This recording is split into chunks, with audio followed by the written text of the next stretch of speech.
여러분, 혹시 이런 생각 해보신 적 있으시죠?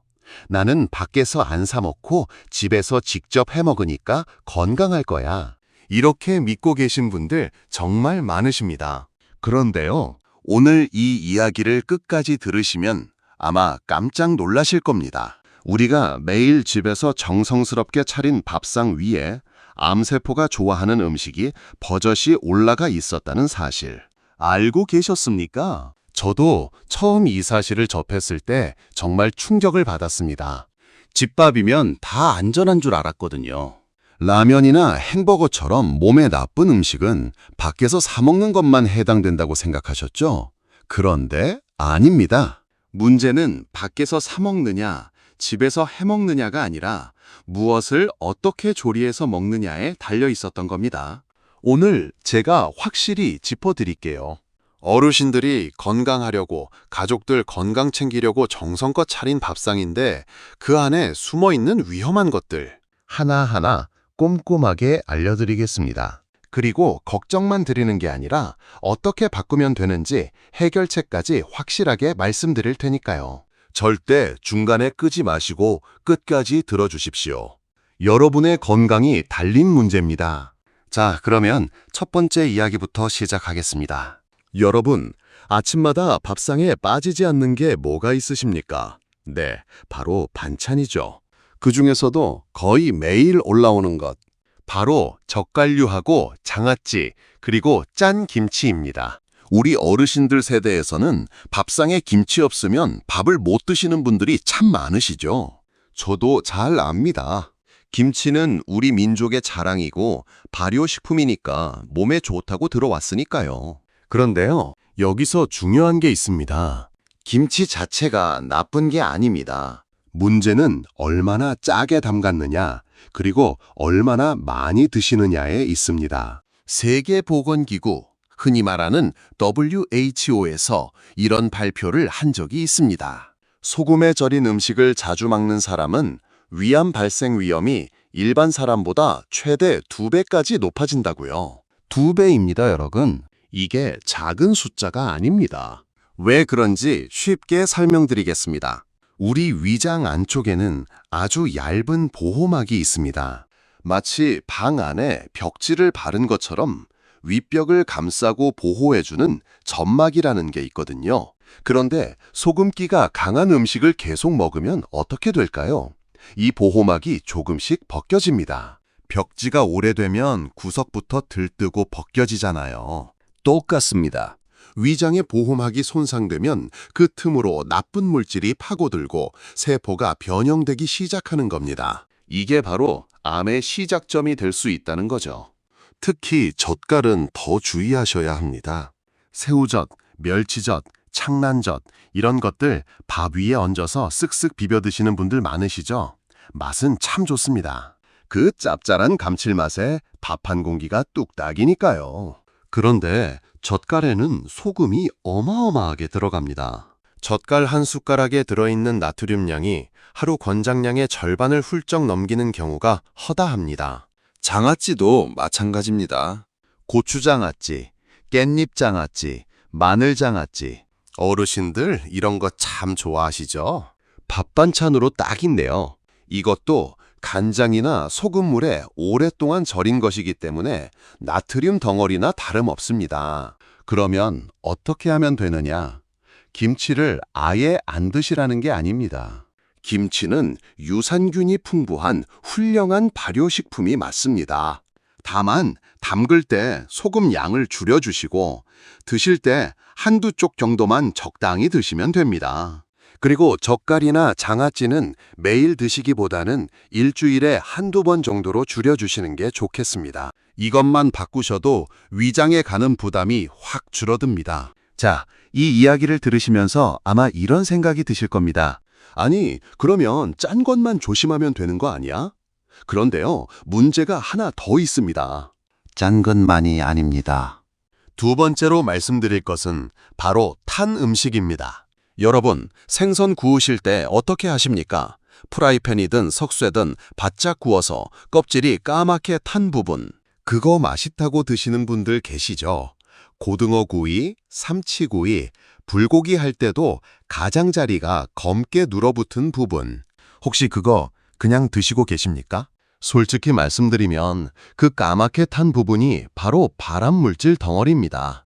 음식이 높은 온도에서 탈 때 벤조피렌이라는 물질이 만들어집니다. 이름이 좀 어렵죠? 쉽게 말씀드리겠습니다. 음식이 불에 타면서 생기는 검은 그을음 같은 건데요. 이게 우리 몸속에 들어가면 세포를 공격합니다. 정상적인 세포를 비정상적인 세포로 바꿔버리는 거죠. 이게 바로 암세포가 만들어지는 과정 중 하나입니다. 국제암연구소에서는 이 벤조피렌을 1급 발암물질로 분류해놨습니다. 1급이 뭐냐면요, 사람에게 암을 일으킨다는 증거가 충분한 물질이라는 뜻입니다. 담배 연기랑 같은 등급이에요. 담배가 몸에 나쁘다는 건 다 아시잖아요. 탄 음식에서 나오는 이 물질도 같은 수준이라는 겁니다. 놀랍지 않으십니까? 그런데 우리 어르신들 생선을 잘 굽는 게 실력이라고 생각하시는 경우가 있어요. 바짝 구워야 비린내가 없어지고 맛있다고요. 이해합니다. 하지만 바짝 굽는 것과 태우는 것은 다릅니다. 살짝 노릇하게까지는 괜찮습니다. 하지만 검게 그을린 부분은 꼭 잘라내고 드셔야 합니다. 그리고 또 하나, 고기를 직화로 구울 때도 마찬가지입니다. 숯불 위에 올려서 기름이 뚝뚝 떨어지면서 연기가 피어오르잖아요. 그 연기 속에 바로 이 벤조피렌이 가득합니다. 그 연기가 다시 고기 표면에 달라붙는 겁니다. 그래서 직화구이보다는 프라이팬에 굽거나 삶아서 드시는 게 훨씬 안전합니다. 자, 정리해드리겠습니다. 생선이든 고기든 검게 탄 부분은 반드시 제거하고 드세요. 직화구이보다는 물에 삶거나 찌는 조리법이 안전합니다. 굽더라도 중간 불에서 천천히 익혀주시면 발암물질이 훨씬 덜 생깁니다. 이 작은 습관 하나가 여러분의 위장과 대장을 지켜줍니다. 자, 여기까지 들으시면서 혹시 이런 분도 계실 겁니다. 나는 구운 것보다 찌개를 더 좋아하는데 찌개는 괜찮겠지? 이렇게 생각하시는 분들, 안타깝지만 찌개에도 함정이 숨어 있습니다. 세 번째 이야기입니다. 바로 끓이고 또 끓인 국물 이야기입니다. 된장찌개, 김치찌개, 동태탕, 감자탕. 우리 한국 사람들은 국물 없으면 밥을 못 먹는다고 하잖아요. 특히 어르신들은 뜨끈한 국물 한 사발이 보약보다 낫다고 생각하시는 분들이 많으십니다. 속이 따뜻해지니까 좋은 것 같고 겨울에는 특히 국물 요리가 빠질 수 없죠. 그런데요, 문제는 국물 자체가 아닙니다. 문제는 그 국물을 어떻게 끓이고 어떻게 보관하고 또 어떻게 데워 드시느냐에 있습니다. 어르신들 중에 찌개나 국을 한 번에 큰 냄비로 많이 끓여놓고 이틀, 3일, 심지어 나흘까지 데워서 드시는 분들 계시죠? 혼자 사시는 분들은 특히 그러실 겁니다. 한 번 끓여놓으면 편하니까요. 그때그때 데워서 한 그릇씩 드시면 되니까요. 그런데 이렇게 반복해서 끓이면 국물 속의 나트륨 농도가 점점 올라갑니다. 물은 증발하는데 소금기는 남아있으니까요. 처음 끓였을 때보다 세 번째, 네 번째 데울 때는 훨씬 짠 국물을 드시게 되는 겁니다. 게다가 국물 속에 들어있는 질산염이라는 성분이 반복 가열되면서 아질산염이라는 물질로 변할 수 있는데요. 이 아질산염이 우리 위장에서 다른 물질과 만나면 니트로사민이라는 발암물질이 만들어질 수 있습니다. 어려운 이름이 나왔죠? 쉽게 말씀드리겠습니다. 국물을 계속 끓이고 또 끓이면 그 안에서 암을 일으킬 수 있는 나쁜 성분이 조금씩 늘어난다는 뜻입니다. 마치 빨래를 헹구지 않고 같은 물에서 계속 돌리면 오히려 더 더러워지는 것과 비슷한 이치라고 생각하시면 됩니다. 그러면 어떻게 하면 좋으냐? 국이나 찌개는 한 끼 먹을 만큼만 끓이시는 게 가장 좋습니다. 혼자 사시는 분들은 작은 냄비를 하나 장만하셔서 한 그릇 분량만 끓이세요. 남은 건 냉장 보관하시되 하루 안에 드시는 게 좋고요. 데울 때는 팔팔 끓이기보다는 적당히 따뜻해질 정도로만 데워주시면 됩니다. 그리고 국물을 드실 때 국물 자체를 많이 드시기보다 건더기 위주로 드시는 습관을 들여보세요. 국물에 소금기가 집중되어 있으니까요. 건더기만 건져 두셔도 영양은 충분히 섭취하시면서 나트륨은 확 줄일 수 있습니다. 자, 이렇게 3가지를 말씀드렸습니다. 짠 반찬, 탄 음식, 반복하열한 국물. 이게 다 집에서 매일 먹는 것들이죠. 그래서 더 무서운 겁니다. 밖에서 사 먹는 자극적인 음식은 누구나 조심하는데 집밥은 방심하거든요. 건강하려고 먹는 집밥이 오히려 독이 될 수 있다는 사실. 이게 오늘 제가 가장 강조하고 싶은 핵심입니다. 4번째 이야기로 넘어가겠습니다. 이것도 정말 많은 분들이 모르고 계신 건데요. 바로 흰밥 이야기입니다. 여러분, 매일 흰쌀밥 드시죠? 우리 어르신들에게 밥은 곧 생명이시잖아요. 밥심으로 산다는 말이 괜히 있는 게 아닙니다. 어린 시절 배고프던 시절을 겪으신 분들은 흰쌀밥 한 공기가 얼마나 소중한지 누구보다 잘 아십니다. 그런데요, 여기서 제가 조심스럽게 말씀드려야 할 게 있습니다. 흰쌀밥 자체가 나쁘다는 게 아닙니다. 다만 흰쌀밥만 몇 끼 많이 드시는 습관이 문제가 될 수 있다는 겁니다. 흰쌀은 도정 과정에서 쌀겨와 신운이 다 깎여 나갑니다. 그러면 뭐가 남느냐? 거의 전분, 그러니까 탄수화물 덩어리만 남는 거죠. 이걸 드시면 혈당이 빠르게 확 올라갑니다. 마치 마른 나뭇가지에 불을 붙이면 확 타오르는 것과 같습니다. 반면 잡곡밥이나 현미밥은 천천히 타는 장작과 같아서 혈당이 서서히 올라가고 서서히 내려갑니다. 혈당이 급격하게 오르내리는 게 왜 문제냐고요? 혈당이 치솟을 때마다 우리 몸에서는 인슐린이라는 호르몬이 대량으로 분비됩니다. 인슐린은 혈당을 조절해주는 고마운 호르몬이지만 너무 자주 많이 나오면 문제가 생깁니다. 인슐린이 과다하게 분비되면 세포 성장을 촉진하는데요. 이때 정상세포만 자라는 게 아니라 이미 생겨있던 비정상세포, 그러니까 암세포의 성장도 부추길 수 있다는 연구 결과가 있습니다. 실제로 하버드대학교 공중보건대학원에서 발표한 연구를 보면요. 흰쌀밥을 많이 먹는 그룹이 적게 먹는 그룹보다 제2형 당뇨병 위험이 높았고 당뇨병은 또 여러 종류의 암 위험을 높이는 것으로 알려져 있습니다. 이렇게 고리처럼 연결되어 있는 거죠. 그러면 밥을 아예 안 먹어야 하느냐? 절대 그런 뜻이 아닙니다. 밥은 드셔야죠. 다만 흰쌀밥에 잡곡을 섞어주시라는 겁니다. 보리, 현미, 귀리, 수수, 검은 콩 이런 것들을 섞어서 지으시면 됩니다. 잡곡의 비율은 처음에는 3대 7 정도로 시작하셔서 입맛에 적응이 되시면 5대 5까지 늘려보시는 게 좋겠습니다. 잡곡밥이 거칠어서 소화가 안 된다고 하시는 분들도 계시죠. 그런 분들은 잡곡을 미리 물에 불려 놓으시면 됩니다. 서너 시간 정도 불려서 밥을 지으면 훨씬 부드럽습니다. 그래도 힘드시면 잡곡 비율을 2대 8 정도로만 해도 안 하시는 것보다 훨씬 낫습니다. 그리고 하나 더 말씀드리겠습니다. 밥의 양도 중요합니다. 어르신들 중에 밥을 산처럼 수북하게 담아서 드시는 분들 계시죠. 반찬은 조금만 드시고 밥을 많이 드시는 분들. 이러면 탄수화물 과다 섭취가 되기 쉽습니다. 밥은 한 공기, 그러니까 주먹 하나 크기 정도가 적당합니다. 대신 반찬으로 단백질과 채소를 충분히 드시는 게 훨씬 균형 잡힌 식사입니다. 자, 5번째 이야기입니다. 이것도 많은 어르신들이 건강에 좋다고 오해하시는 건데요. 바로 가공육 이야기입니다. 가공육이라고 하면 뭐가 떠오르십니까? 햄, 소세지, 베이컨 이런 거 떠오르시죠? 이런 것들은 양식이니까 우리 어르신들과는 상관없다고 생각하실 수 있습니다. 그런데요, 가공육은 이것만이 아닙니다. 편의점 도시락에 들어가는 햄말이, 김밥 속에 들어가는 분홍색 햄, 부대찌개에 넣는 스팸, 손자 손녀 올 때 구워주는 비엔나 소시지 이런 것들 다 가공육입니다. 그리고 어르신들이 아침에 간단하게 드시려고 식빵에 햄 한 장 올려서 드시는 경우도 있으시죠? 그것도 가공육입니다. 세계보건기구는 2015년에 가공육을 1급 발암물질로 분류했습니다.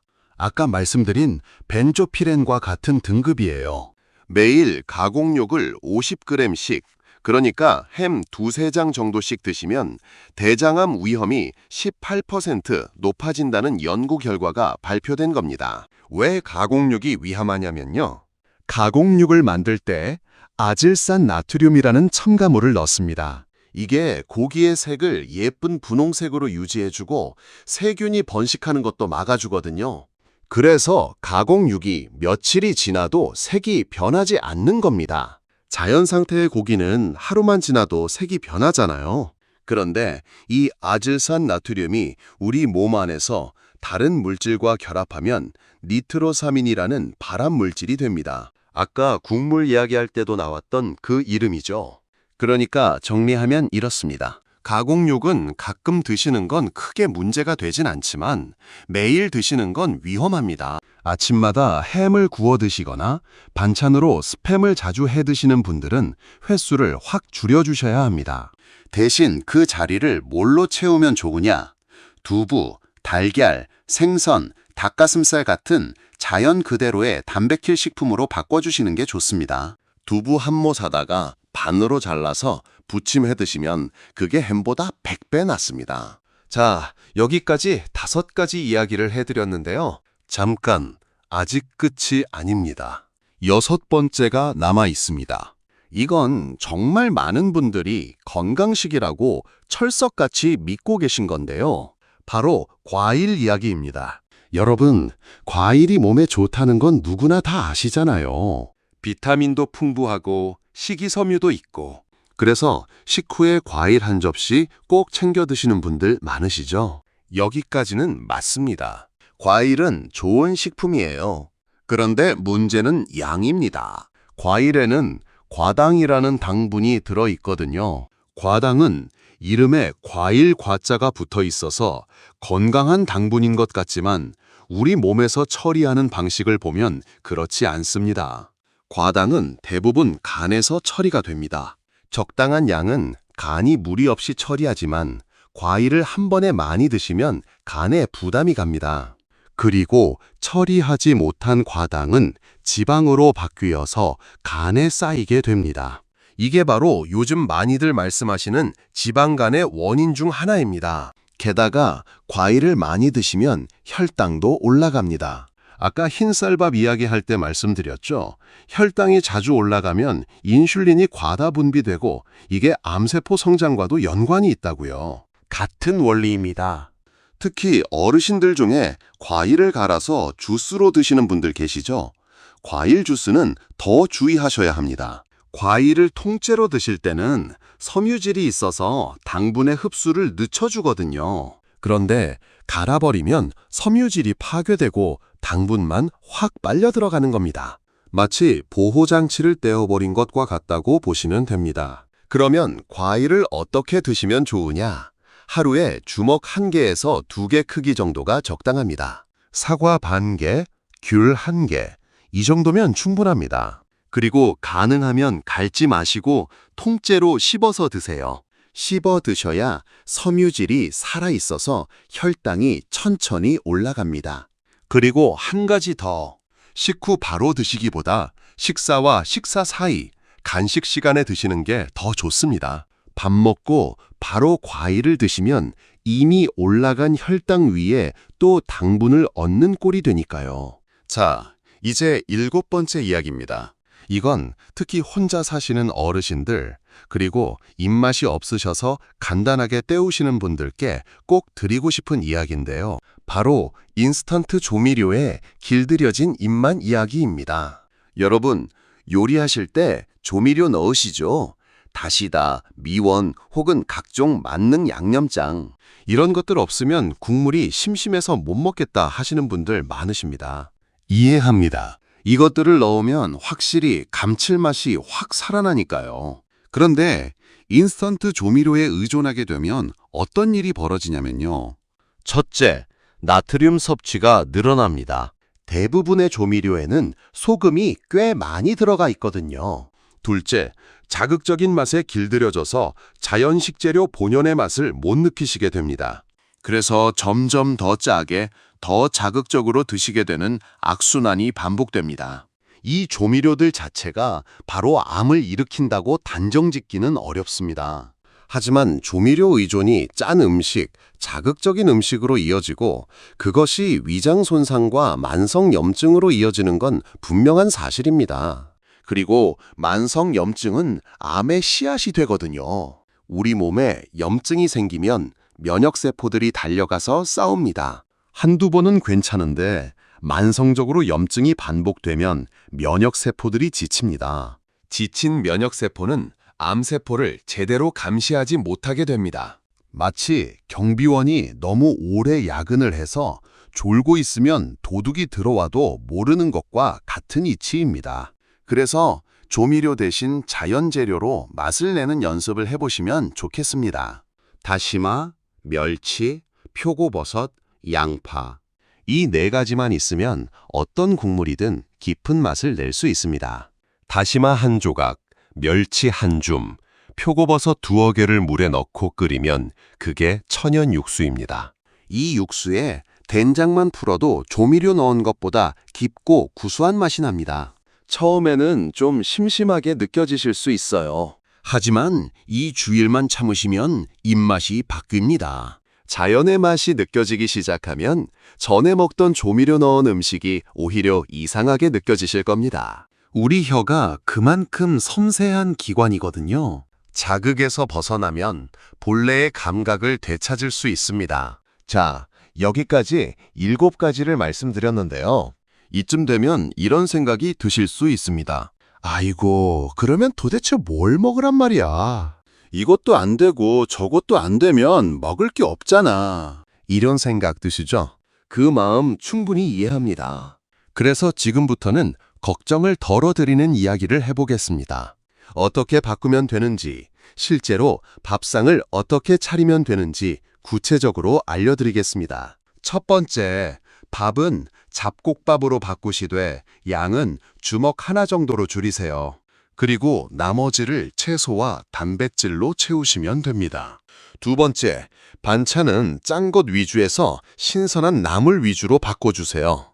시금치, 콩나물, 브로콜리, 당근 이런 채소를 살짝 데쳐서 참기름, 들기름에 묻혀 드시면 됩니다. 참기름과 들기름은 몸에 좋은 기름이니까 걱정 안 하셔도 됩니다.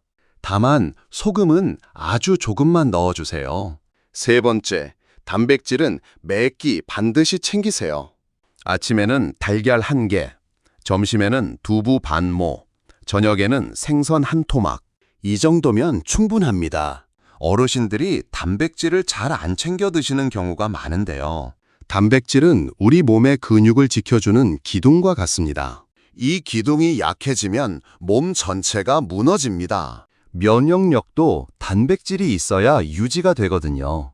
면역력이 강해야 암세포를 잡을 수 있는 거 아니겠습니까?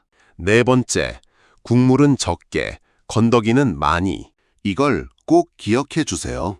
국을 끓이시되 국물을 자작하게 끓이셔서 건더기 위주로 드시는 겁니다. 소금 간은 반만 하시고 나머지는 된장이나 간장으로 간을 맞추시면 나트륨을 줄이면서도 풍미를 살릴 수 있습니다. 다섯 번째, 조리법을 바꿔주세요.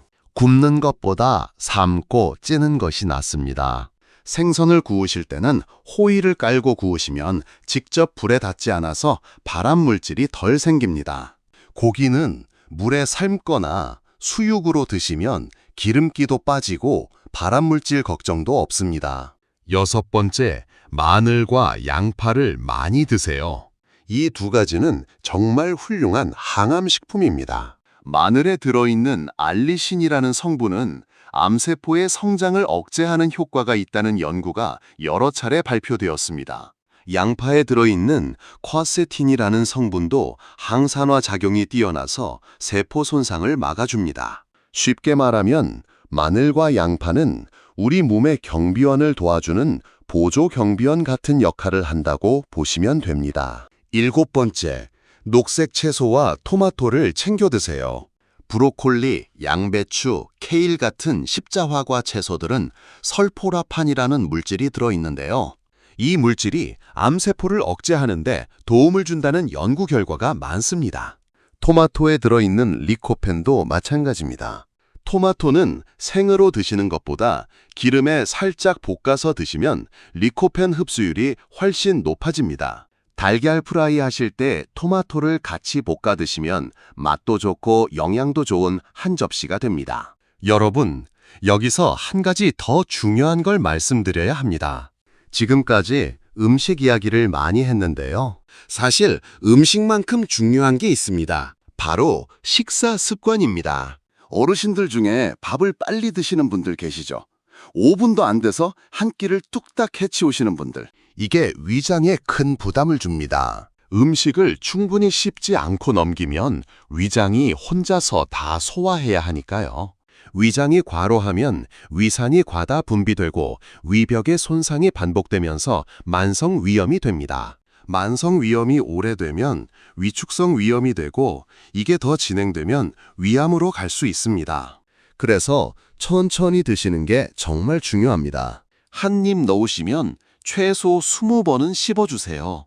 처음에는 세면서 드시다 보면 습관이 됩니다. 그리고 식사 시간은 최소 20분 이상 잡아주시는 게 좋겠습니다.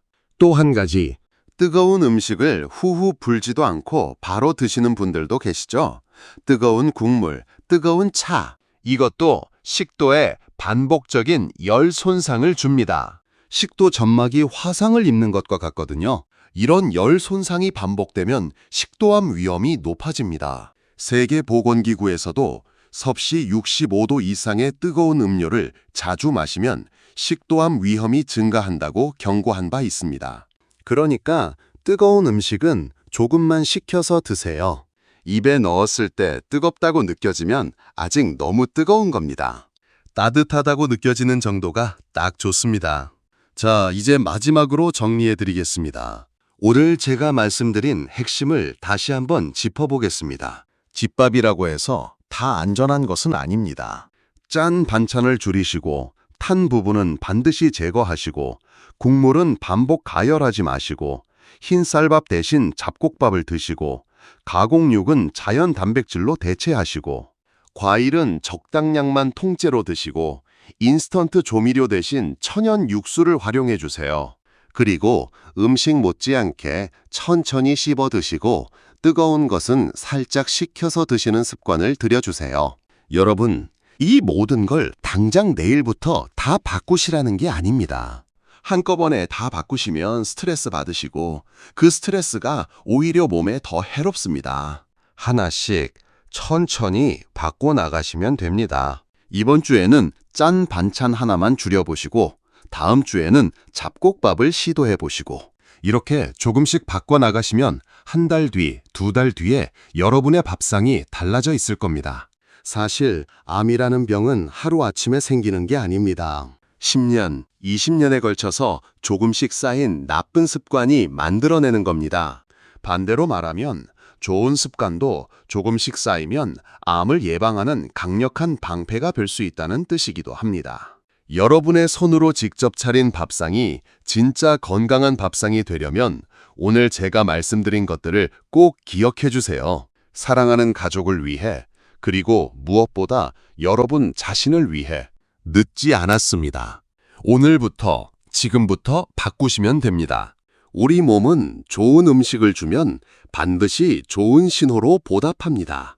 일주일만 실천해 보세요. 속이 편해지는 걸 느끼실 겁니다. 한 달만 실천해 보세요. 몸이 가벼워지는 걸 느끼실 겁니다. 여러분, 오늘도 이 긴 이야기 끝까지 들어주셔서 정말 감사합니다. 저는 항상 여러분의 건강을 진심으로 응원하고 있습니다. 다음에도 여러분께 꼭 필요한 건강 이야기로 찾아뵙겠습니다. 건강하세요. 꼭 건강하세요.